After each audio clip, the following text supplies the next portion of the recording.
drugs. Ito, ang nasa ilalim ng war on drugs dito sa Pilipinas natin ay mga matataas na politiko. Yung iba dyan, nawala na, nakakulong na yung iba namatay na. Yung iba nakalaya. Ay, nako. Maniwala ka, meron pa nga dyan, secretary sa ngayon. Hindi ko napapangalanan. But pwede kayong mag-research. Can you imagine, isang secretary na dati na-involved dito sa drugs? Yes, ngayon magiging secretary. I'm sorry, President BBM, pero alam nyo, dapat pag-isipan nating mabuti yung mga tao na nalagay natin sa war on drugs. The thing with drugs ay involved ang napakadaming politiko. Involved ang napakadaming politiko. Hindi natin alam kung sinong tinatamaan dito sa war on drugs na ito. Kaya yung campaign ni Presidente doon, yan ang ginagamit nila kunyari na isang motivation sa kanila para atakihin si President Duterte. But actually, ang dami na nga nating na-accomplish dyan sa war on drugs. But since si AFP, for instance, wala na rin human rights violations. Wala na. Since, I think, 7 or 8 years ago, wala nang nare-report na violation of human rights ang AFP. Ayan, tinitira nila yung ngayon yung ating ibang ahensya ng gobyerno na involved dito sa war on drugs. Ang bottom line nito, gusto nilang palabasin na hindi pwedeng palagpasin si Presidente Duterte dito sa kanyang dahil nasaktan niya ng gusto itong mga komunista nung siya ay nakaupo. Exactly. At ngayon, binabalikan nila si Presidente na ngayon wala na sa poder through this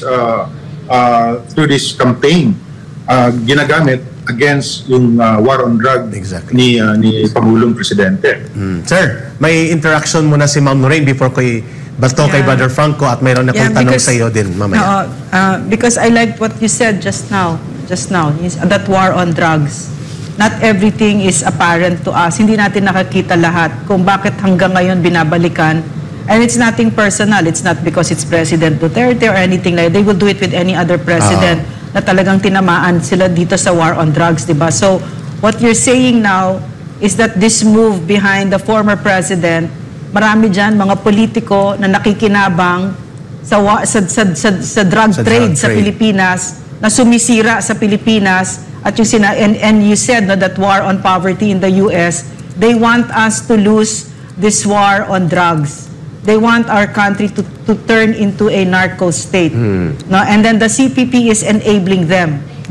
Could you, kasi, okay, you get what I'm saying, diba? But there are invisible puppet masters right now, and the reason that they are pushing this is because nakikinabang sila, and these are the people that we elect into office. Yes, sir. Go ahead. Tama, Dr. Lorraine. In fact, if I may continue with what's written in this book, alam nyo, ito yung author din ng Why Nations Fail. Why Nations Fail. Ng lahat ng gobyerno. Basahin ito and then yung Why Nations Fail. Para maintindihan nila ng konteksto nitong away na ito, war on drugs, war on poverty, war on community. Ang lalim ng interpretation dito ng mga author, si Asimoglu at si Robinson. But anyway, what they're saying is, hindi nila kaya yung war on drugs sa US. So, hindi nila pinakialaman kasi alam nila, marami din ang matatamaan doon sa issue na yan. Pagka yun ang pinurso nila, natalo sila doon sa war on poverty. Can you imagine? Ito ko lang nabasa.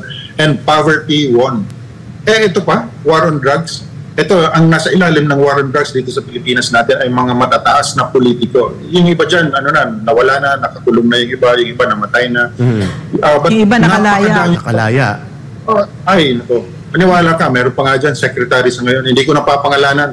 But pwede kayong mag-research. Can you imagine, isang secretary na dati na-involved dito sa drugs? Yes, ngayon magiging secretary. I'm sorry, President BBM, pero alam nyo, dapat pag-isipan nating mabuti yung mga tao na nalagay natin. Sir, sir.